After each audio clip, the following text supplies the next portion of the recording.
Yeah, whenever you finish with them, just let me have them. I also think we need to consider this is an accusation. There's no proof here. That's right. Yeah. This is just something that this gentleman is saying is happening. And I am a little frustrated that every time something is brought forward, people just go, oh, it must be true. Well, we found several things not to be so. And Eric is extremely careful with documents. I don't see them, I don't touch them.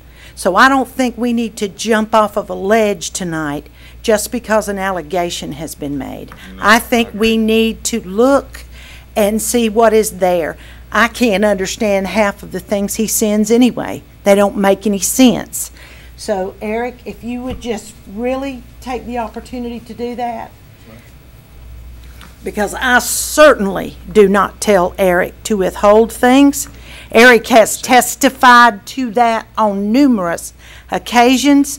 There are times when we do not have the documents.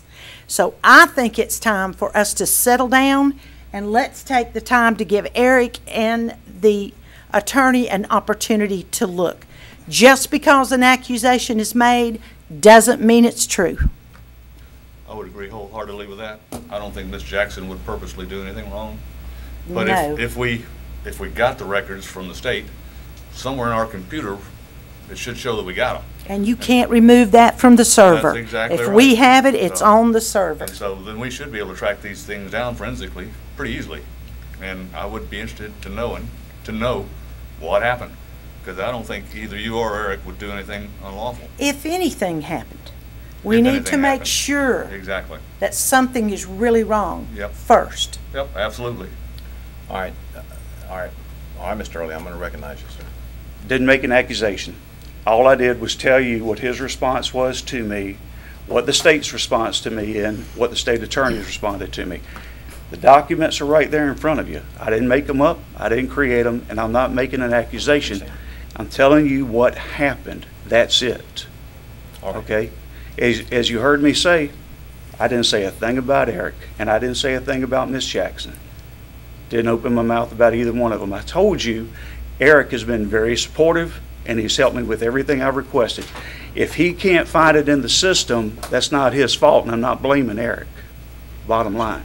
I understand, Mr. Early. I understand the superintendent. And I also want you to know that I do have a stack of emails from Mr. Early that he has sent to you with various and sundry ridiculous accusations toward me.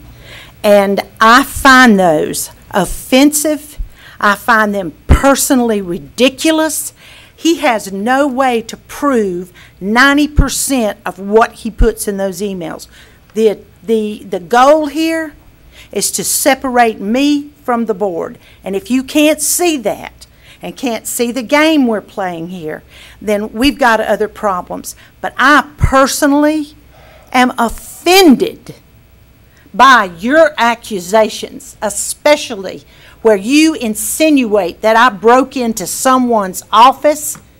Yes, you did. I have the email. So I'm finished with this conversation now, but I will no longer put up with false remarks about me from you.